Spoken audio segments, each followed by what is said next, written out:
दोस्तों, स्वागत है आपका जेएमसी स्पॉटलाइट में। मैं हूं Tanishka Agarwal, journalism and mass communication की स्टूडेंट। आज हम बात करने वाले हैं ट्रांसजेंडर कम्युनिटी के स्ट्रगल्स और चैलेंजेस के बारे में, सोसाइटी की थिंकिंग से लेकर उनके एक्सेप्टेंस की जर्नी तक। और आज इसी बारे में बात करने के लिए हमारे साथ एक ऐसी पर्सनालिटी है जो कि राजस्थान की मशहूर transgender activist and social worker है, जिन्होंने अपनी पूरी जिंदगी ट्रांसजेंडर कम्युनिटी और LGBTQAI+ कम्युनिटी के लिए समर्पित कर दी है, जिन्होंने बहुत सारे लोगों को नई जिंदगी और नया रंग और नई पहचान दी है। मैं बात कर रही हूँ पुष्पा माई की।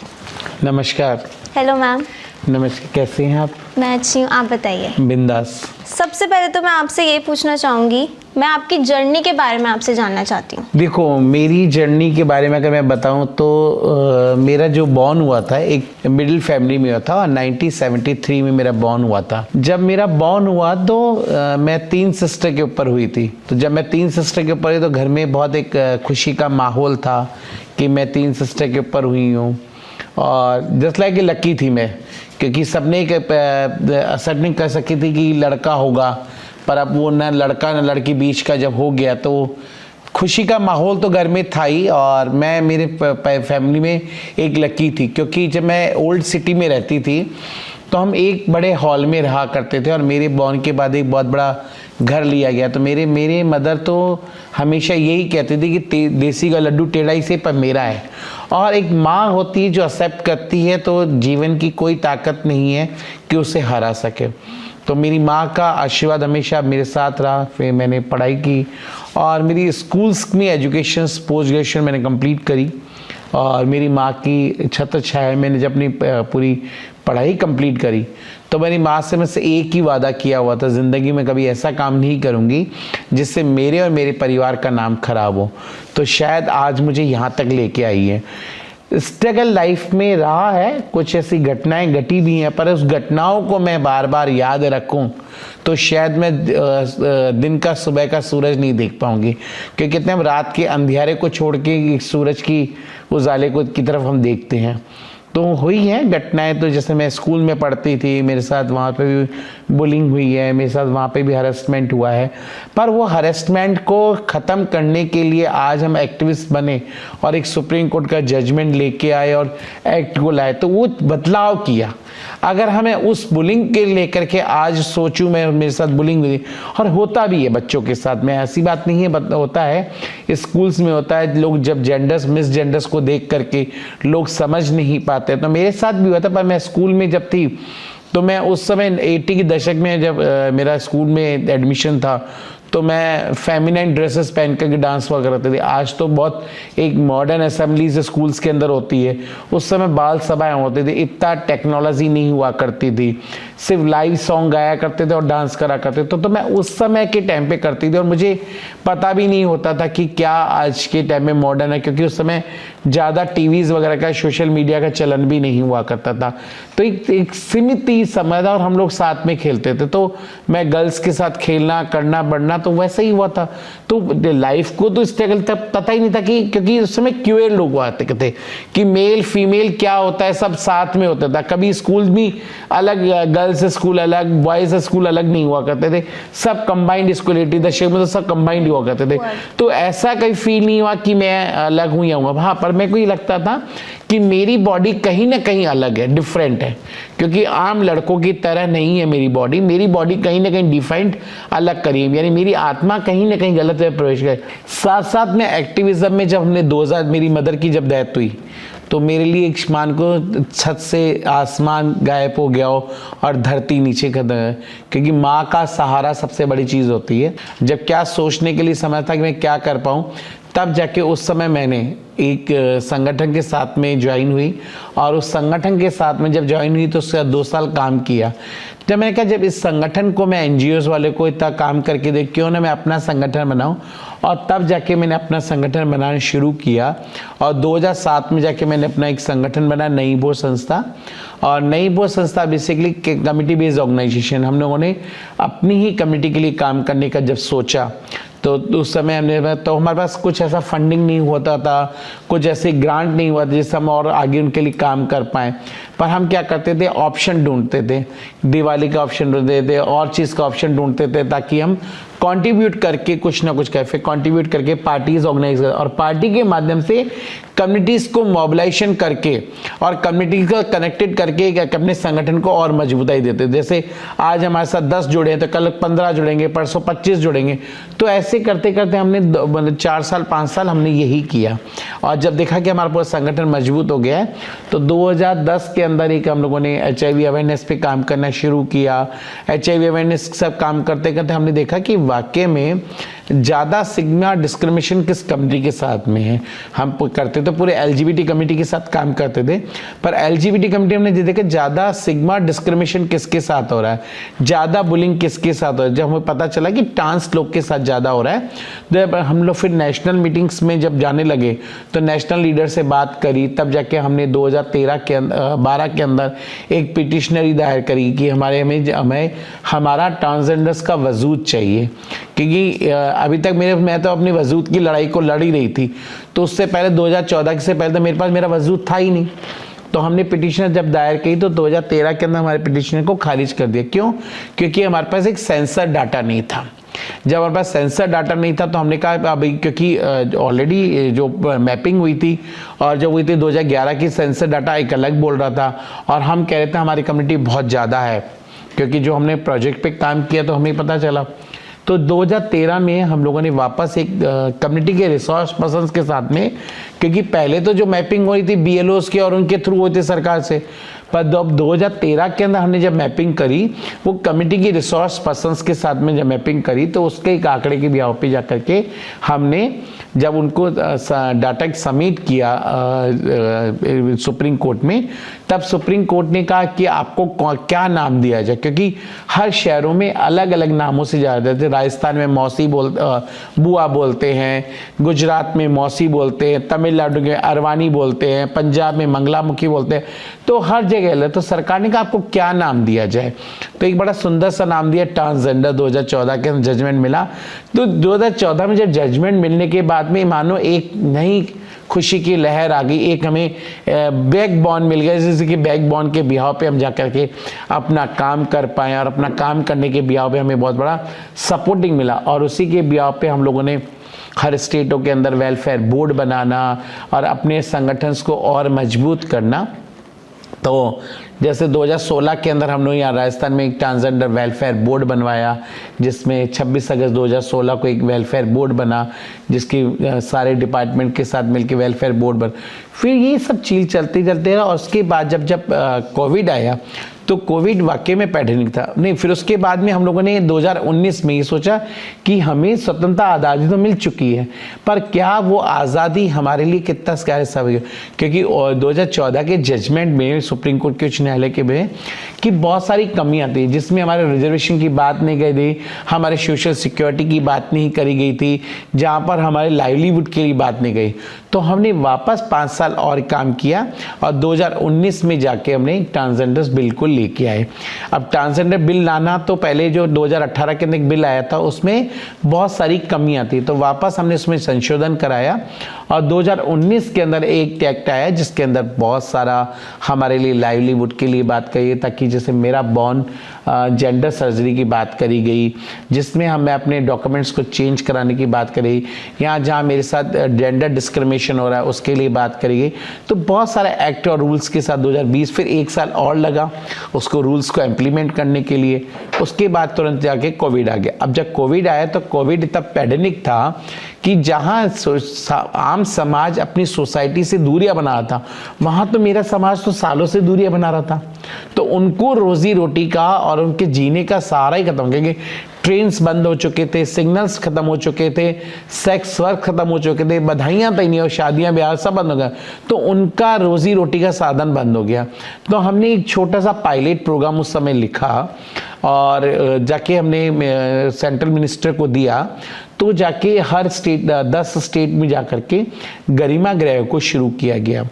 पर उससे पहले हमने कहा अदरन जो कहते हैं वन टाइम सपोर्ट्स के लिए, उस समय कोविड में हमने जब बात करी उस समय हमने उनको पेमेंट का 1500 रुपये का सपोर्ट दे करके बात करी, तो वो एक उनको लिए बहुत अच्छा सा सपोर्ट रहा। और जिनके पास अकाउंट्स नहीं थे तो उन तक ग्रोसरी पहुंचाना, उन तक मेडिसिन्स पहुंचाना, ये सारा कार्य हम लोगों ने करना शुरू किया। फिर एक गरिमागृह शेल्टर होम स्टार्ट हुआ। शेल्टर होम जब हमारा स्टार्ट हुआ, वो शेल्टर होम बेसिकली बड़ा ही अच्छा सा, क्योंकि उस समय सरकार ने एज अ पायलट प्रोग्राम शुरू किया। और जैसे पायलट प्रोग्राम शुरू किया तो पायलट प्रोग्राम इतना सक्सेसफुल हुआ क्योंकि वहाँ ट्रांसजेंडर्स को रहना, करना, खाना और उनको स्किल और लाइवलीहुड के साथ जोड़ना। अब वो जब उनके लिए इनिशियली वहाँ पर रहना, करना, और फिर हमने 6 मंथ में इतना इम्प्लीमेंट करके सरकार को दिखाया, सरकार ने उसको एज ए प्रोग्रामेटिक रनिंग में ले लिया। तो देखो आज जहां हम लोगों ने 10 शेल्टर होम स्टार्ट करे थे और आज पूरे ऑल ओवर इंडिया के अंदर 18 शेल्टर्स होम है। और उस शेल्टर होम का इफेक्टिव रहा कि हमने बड़े बड़े कॉर्पोरेट सेक्टर्स में ट्रांसजेंडर्स को जॉब के रिकमेंड दिए हैं। तो ये सबसे बड़ा हमारे लिए चीज़ थी कि हमने समाज को मुख्य धारा से जोड़ने का कार्य किया। तो ये एक जर्नी थी कि आज तक, पर अभी भी वो जर्नी जारी है। ये छोटा सा ब्रीफिंग था। अभी तो बहुत सारी चीज़ें उसमें कमियां थी कि मैंने इसमें वायलेंस नहीं बताया, मैंने जिसका डिस्क्रिमिनेशन नहीं बताए हैं, और बहुत सारी चीज़ें थी। पर मैं हमेशा लाइफ में अगर हम वही चीज़ को पकड़ के रखेंगे तो नहीं, कभी पॉजिटिव चीज़ बताइए, आपको क्या हासिल हुआ वो चीज़ें होनी चाहिए। क्योंकि मैं अभी नेगेटिव चीज़ बताऊं तो वही चीज़ लोग को एक लगता है कि यार इनके साथ बहुत सी गलत चीज़ हुई है। हमें दिखा हमें अब मिल क्या रहा है, हमें वो चीज़ पे पॉजिटिव बताना चाहिए। क्योंकि अभी तक हम यूट्यूब पे और सोशल मीडिया पे देख रहे हैं तो मैं सिर्फ बता रही हूँ मेरे साथ ये हुआ वो हुआ, तो आई नॉट ए सिंपैथी, मैं आम इंसान हूँ। मैं बताऊंगी मुझे सरकार से क्या मिला और सोसाइटी से मुझे क्या मिला, और सोसाइटी से मुझे पाने के लिए मुझे अपने आप को भी बदलना है, ना कि मैं कहूँगी समाज बदले। समाज साथ मुझे भी अपने आप को बदलना पड़ेगा, तभी समाज बदलेगा। आइडेंटिटी एक्सेप्ट करने में आपकी कम्युनिटी को कौन कौन से चैलेंजेस फेस करने पड़ते हैं? देखो, आइडेंटिटीज 3 जेंडर्स पैदा होते हैं अगर मैं बात करूँ तो। फर्स्ट मेल, दूसरा फीमेल और तीसरा इंटरसेक्स, जो बायोलॉजिकल दोनों जेंडर्स को लेके पैदा हो रहा है। तीसरा, अब मैं बायोलॉजिकल पैदा अगर मेल हो रही हूँ और उसके बाद में मेरे कहीं ना कहीं मेरी आत्मा एज ए फेमिनाइन और मैं अपने को डिफाइन फीमेल कर रही हूँ, तो उस जर्नी को कंप्लीट करने के लिए जो जो प्रॉब्लम्स आती हैं, जिसमें डोमेस्टिक वायलेंस भी है, हरासमेंट भी है, क्राइसिस भी है और डिस्क्रिमिनेशन है, बहुत सारी चीज़ें उसके साथ होती है। और ऐसे ही मैं अगर बायोलॉजिकल पैदा फीमेल हुई हूँ और मैं कहीं ना कहीं अपने को आइडेंटिफाई एज ए मेल कर रही हूँ, तो उस जेंडर्स के साथ में एक जिस मिस जेंडर के साथ मैं रह रही हूँ, और जब तक मैं उस जर्नी को कंप्लीट करूँ तो सेम प्रॉब्लम उसको भी होती है। अब प्रॉब्लम होती है एक्सेप्टिंग्स की, क्योंकि समाज अभी तक समझ नहीं पा रहा, क्योंकि समाज के एक लैंगिकता का सिर्फ पता हो रहा है किन्नर, क्योंकि सालों से जो समाज को थोपा गया किन्नर, हिजड़ा, चक्का, तो वही है, उस समाज से निकल। पर अभी बहुत बड़ा धन्यवाद है सुप्रीम कोर्ट का, और आज इस तरह से एक बड़ा प्यारा सुंदर सा शब्द है ट्रांसजेंडर्स, जिससे आज यहाँ पर हम बात कर रहे हैं, सोशल मीडिया बात कर रहा है और सब चीज़ कर रहा है। पर उस ट्रांसजेंडर शब्द का भी हमें मालूम होना बहुत जरूरी है, क्योंकि transgenders one is a umbrella. Transgender एक अम्ब्रेला, उस अम्ब्रेला के अंदर सब आता है, जोगती, अरवानी, हिजड़ा, किन्नर, जोगप्पा, जोगता, मंगलामुखी, ये सब आता है। पर जब नेशनल आइडेंटिटीज है ट्रांसजेंडर्स, अब उस आइडेंटिटीज के साथ जीना, कि वो तो एक कल्चर, जैसे किन्नर एक कल्चर है, ठीक है, मंगलामुखी कल्चर है, उस कल्चर में अरवानी उधर का साउथ का कल्चर है कि जिसको वो बधाई वगैरह पे कर रहे हैं। पर मेन आइडेंटिटीज में ट्रांसमैन, ट्रांसवुमेन, ट्रांसजेंडर, तो आइडेंटिटी के साथ जीना, अगर मैं आज एज अ मेल हूँ और मैं अपने आप को आइडेंटिफाई एज अ ट्रांसजेंडर्स कर रही हूँ, तो जहाँ पर मुझे गवर्नमेंट की स्कीम्स चाहिए तो मुझे अपना आइडेंटिटीज को चेंज करना पड़ेगा, दैट वाला। अगर मैं हूँ ट्रांसजेंडर, मैं जाके मेल आइडेंटिटीज दे करके उस फैसिलिटी लेनी जाऊंगी तो नॉट वो प्रॉब्लम होगा। तो सरकार ने 2021 के अंदर एक नेशनल पोर्टल चालू किया था, जिसमें कोई भी जो एज ए उसकी आइडेंटिटीज मेल से हो या उसकी आइडेंटिटी फीमेल से हो, वो अपनी आइडेंटिटीज को चेंज करने के लिए करा सकता है। तो उसमें वन इज एफिडेविट लगता है, उस एफिडेविट पे सेल्फ एफिडेविट के बिहाव पे जाकर के डिस्ट्रिक्ट मजिस्ट्रेट उसको सिग्नेचर करके उसके ऑनलाइन पे आइडेंटिटीज कार्ड को। तो ये मिस आइडेंटिटीज के साथ जीने में दिक्कत तो ही है, क्योंकि आप मैं चाहूँगी, पर ये एक सबसे बड़ा प्रॉब्लम ये भी है ये आफ्टर 18 ईयर्स के लिए है।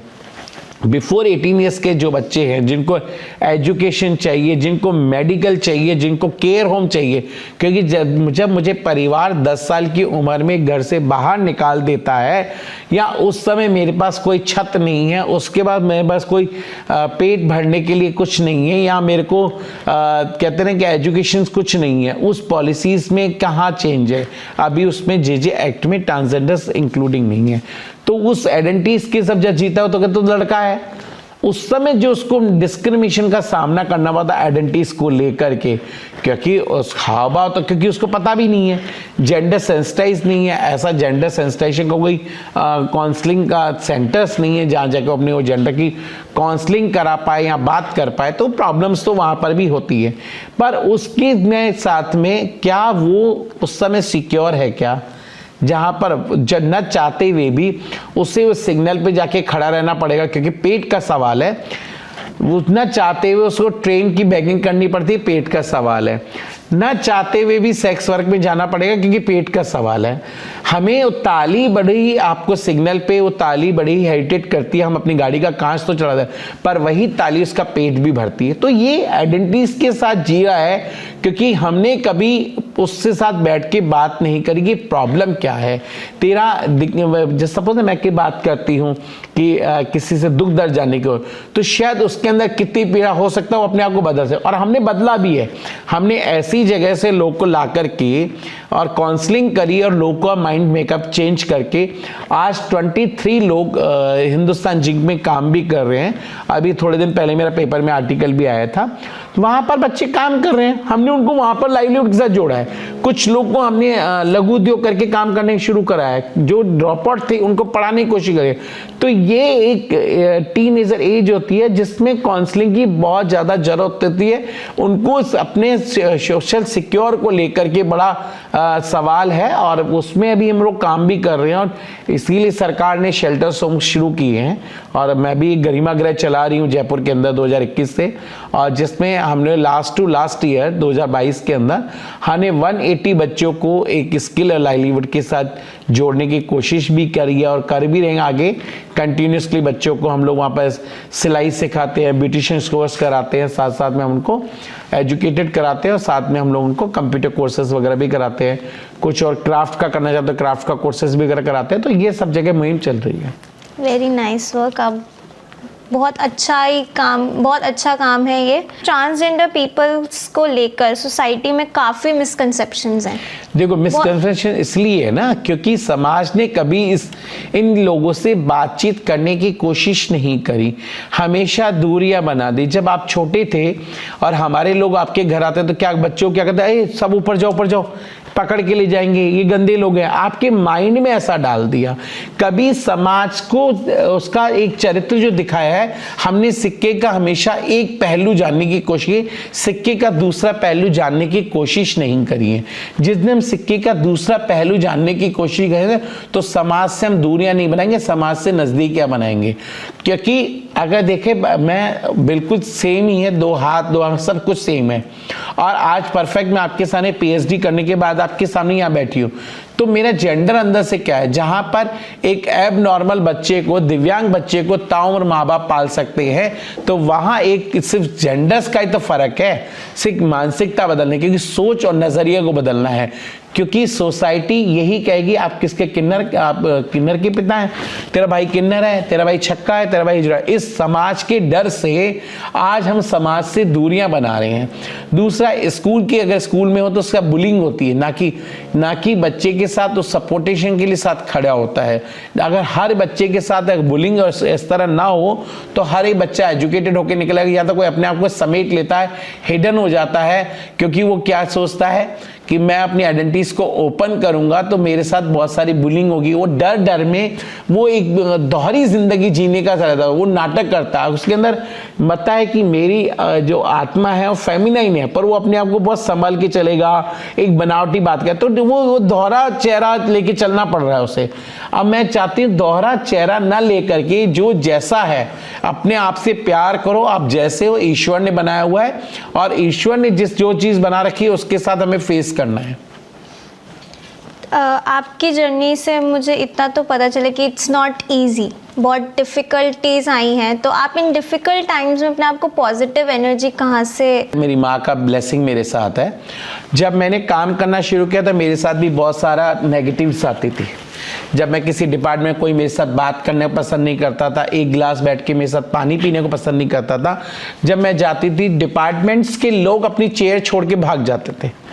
ये देखो कि कितना डिफरेंस था कि मैं जब 2002 से काम करना शुरू करती थी तो लोग की मानसिकता एक थी कि न सिर्फ नाच और गाने वाला, कभी समाज को और चीज़ों के लिए सोचा नहीं गया। तो वही चीज़ बताया कि बच्चे अपने आप को हिडन क्यों करते हैं। कई बच्चे सुसाइड कर लेते हैं, हम उसके तहत जाते नहीं, उसने सुसाइड क्यों किया। हमने बात ही करने की कोशिश नहीं करी कि उसके अंदर डिफरेंस चीज़ें हैं, तो हमने उनसे बात ही नहीं करी। तो ये चीज़ें होती थी मेरे साथ भी, और मेरे साथ बहुत बार हुई है। मुझे कहीं मकान नहीं मिलता, मजबूरन मुझे बस्तियों में रहना पड़ता है। क्यों? क्योंकि मेरी आइडेंटिटी अलग है। और डिप्रेशन का सारा, क्योंकि आप बता, मैं जब गरिमा गृह शुरू करने वाली थी तो आप बिलीव करें, मैं पूरे जयपुर के अंदर डिस्ट्रिक्ट में पूरा कम से कम 200 मकान सर्च करने के बाद में कोई मकान दे, जब पता चलता था ट्रांसजेंडर्स लोग, और वो भी 25 लोग रहेंगे, 10 उनका स्टाफ रहेगा, 35 लोग क्लोज हो जाते, मना कर देते। और कोविड के टाइम पे 21 थे, उस समय मकान ढूंढना बड़ा डिफिकल्ट था, और हमने ढूंढा। और आज भी हमारे लिए चैलेंजेस है, हमें हर 2 साल में अपना मकान बदलना पड़ता है। क्यों? समाज नहीं देता मकान। और मैं नहीं चाहती कि जहां पर बच्चे अपने आप को सेफ जर्नी में लेके आ रहे हैं और मैं जाके एक बस्ती में जाके मकान लेके वहाँ बच्चों को रखूँ। मैं चाहती हूँ मैं भी अच्छी सोसाइटी में रह रहा हूँ, तो जो बच्चे अपना घर छोड़ के आ रहे हैं वो भी एक अच्छी सोसाइटी के साथ रहे, उनको फीलिंग घर जैसा होना चाहिए। और इसमें मैं सक्सेस हुई। अगर आप यूट्यूब पे देखेंगे, आंगन मूवी, हमने इसलिए इसका नाम आंगन रखा, और एक डॉक्यूमेंट्री मूवी हमने बनाई, वहाँ पर सेफ बच्चों को सेफ करके रखा, और बच्चों का ये इनकी जर्नी पे हमने बात करी। तो हमारी डॉक्यूमेंट्री और वो हमारे जयपुर फिल्म फेस्टिवल अवॉर्डेड भी हुई, क्योंकि हमने वहां पर ऐसा माहौल क्रिएट किया है कि बच्चे अपने आप को सेफ रखें। जो अपना घर छोड़ के आ रहा है वो कुछ चाहता है, प्यार, वो चाहता है अपना सिक्योर के लिए, हमें मुझे माँ बोलते हैं, वहाँ आके अपने आप को सिक्योर करने के लिए उनको, तभी हमने इसका नाम आंगन रखा। उस आंगन से निकल करके सब जब अपने अपने शहरों में जाते हैं, जब सक्सेसफुल होते हैं, तब उनकी कहानियाँ होती। तो ये कहानी सिर्फ उसकी नहीं है, मकान की नहीं है, यहाँ पर बहुत सारी और भी फीलिंग्स जुड़ी हुई हैं। न तो मुझे मेडिकल में कोई सुविधा मिलती है, अगर आज देखते हैं तो मेल और फीमेल के क्यूज़ हैं, वहाँ कोई ट्रांसजेंडर्स के क्यूज़ नहीं। मैं टाइम लाइन तो नहीं जा सकती, मजबूरन मुझे किसी बस्ती में जो यूनानी डॉक्टर्स होते हैं, मुझे उनसे इलाज करना पड़ता है। मैं बड़ी जगह, क्योंकि यहाँ फीमेल स्पेशलिस्ट है, यहाँ हार्ट स्पेशलिस्ट है, मुझे कौन देखेगा, कौन सा डॉक्टर है। इवन ये भी छोड़ो, आज मैं नॉर्मल एक टॉयलेट यूज़ करने जाऊँ तो मेल और फीमेल का है, मैं कौन से टॉयलेट में जाऊँ? मेरे लिए तो कोई वॉशरूम नहीं है ना। अगर मैं फीमेल जाऊं तो सारी फीमेल अनकंफर्टेबल हो जाएगी, और मैं मेल में जाता हूं तो मेल अनकंफर्टेबल महसूस करेंगे, मेरे साथ बुलिंग वापस हो जाएगी।